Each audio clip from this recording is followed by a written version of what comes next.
এই অঞ্চলত এটা বাঘৰ আতংক আছে আৰু আমাৰ বন বিভাগ আৰু তাৰ লগত জড়িত সকলোৱে চেষ্টা চলাই আছে যে কি ধৰণে ৰাইজক নিৰাপত্তা দিব পৰা যায়।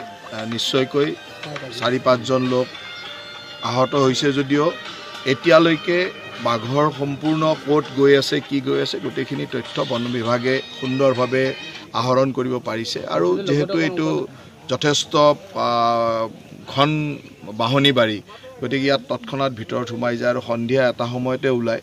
গতিকে সেই সময়টোৰ কাৰণে যি ধৰণৰ বিজ্ঞানসন্মত ব্যৱস্থা আৰু ক'তো ক্ষতি নোহোৱাকৈ বিজ্ঞানসন্মত ব্যৱস্থাৰে কেনেকৈ ধৰিব পৰা যায় তাৰ কাৰণে বন বিভাগে সম্পূৰ্ণ চেষ্টা চলাইছে।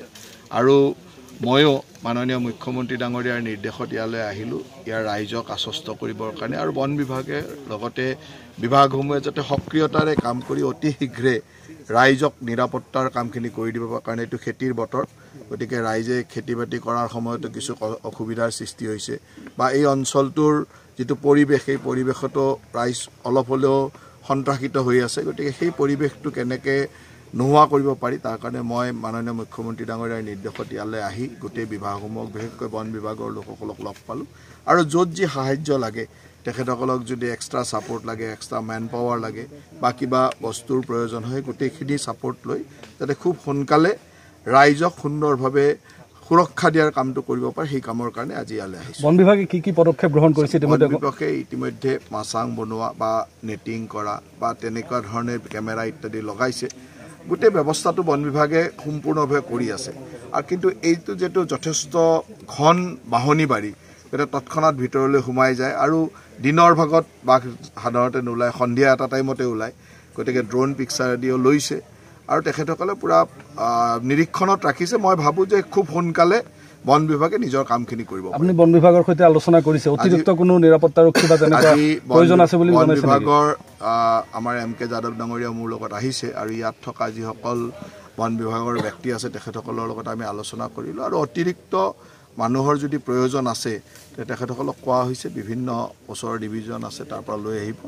সেইবিলাকত অসুবিধা নাই আৰু যিখিনি সামগ্ৰীৰ প্ৰয়োজন আছে সেইখিনিও ইতিমধ্যে আহি পাইছে আৰু কিছু আহিও পাব অলপ সময়। কিন্তু বিগত 16টা দিনে ইয়াত আতংক সৃষ্টি কৰিছে কিন্তু বন বিভাগ যে বিফল হৈছে এইটো ঠিক এনেকুৱা নহয়। কাৰণ এটা জীয়া বাঘ তাক জীৱনতে ধৰিব লাগিব। গতিকে তাত এটা এনেকুৱা নহয় যে ৰাইজৰো ক্ষতি নহ'ব লাগিব লগত বাঘটোৰো ক্ষতি হ'ব নালাগিব। গতিকে দুইটা বস্তুৱে চাব লাগিব।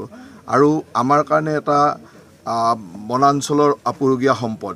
গতিকে তাক আমি এনেকুৱা নহয় যে যেনি তেনি ধৰিব পাৰোঁ যেনি তেনি কৰিব পাৰোঁ। নিশ্চয়কৈ তাক যথেষ্ট চেষ্টা চলাই থকা হৈছে আৰু মই ভাবোঁ যে 2 এদিনতে ইয়াৰ সুন্দৰ সমাধান এটা ওলাব।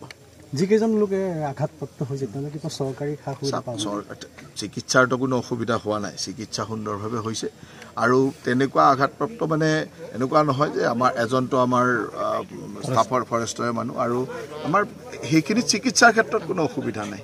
কাৰণ ইয়াততো আৰু কোনো নিহত হোৱা নাই, আহত হৈছে। আৰু ৰাইজকো এই সাৱধানতা অৱলম্বন কৰিবৰ কাৰণে মই অনুৰোধো কৰিছোঁ আৰু বন বিভাগক যিমান পাৰে সহযোগ কৰক যাতে বন বিভাগে নিজৰ কাম সুন্দৰভাৱে। অভিযান কালত দেখা গৈছে খেতিপথাৰ বহুতো নষ্ট হৈছে, JCB দি খেতিপথাৰ নষ্ট হৈছে। খেতিপথাৰ আৰু এটা কথা ঠিক যে এই অঞ্চলৰ ৰাইজে সহযোগো কৰিছে। বন বিভাগে ইতিমধ্যে মোক জনাইছোঁ যে ৰাইজে যথেষ্ট সহযোগ কৰিছে। স্থানীয় ৰাইজে সকলো তথ্য দি আছে কাৰণে সুবিধা হৈছে।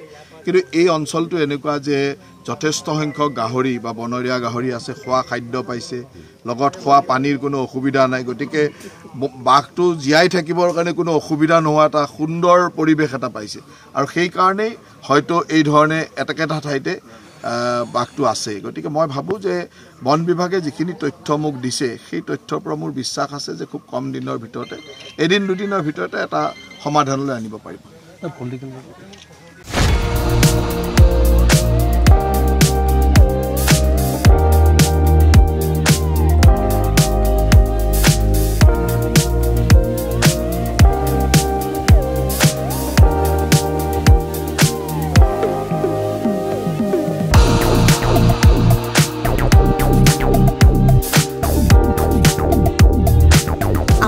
প্ৰয়োজন হৈ আছিল নেকি ফাৰ্নিচাৰ? যিকোনো ধৰণৰ ফাৰ্নিচাৰেৰে ভৰপূৰ মোহিনী ফাৰ্নিচাৰ্ছ এণ্ড হোম ডেকাৰ, য'ত আছে ইনষ্টলমেণ্টৰ সুবিধা, লগতে পাব আকৰ্ষণীয় offer. Sofa, dining table, bed, mattress, wallpaper, office furniture, painting and home automation, modular kitchen, interior ডিজাইনকে ধৰি সকলোখিনি উপলব্ধ। গতিকে দেৰি কিহৰ? আজিয়ে যোগাযোগ কৰক 9678538081 অথবা 9085595514 নম্বৰত।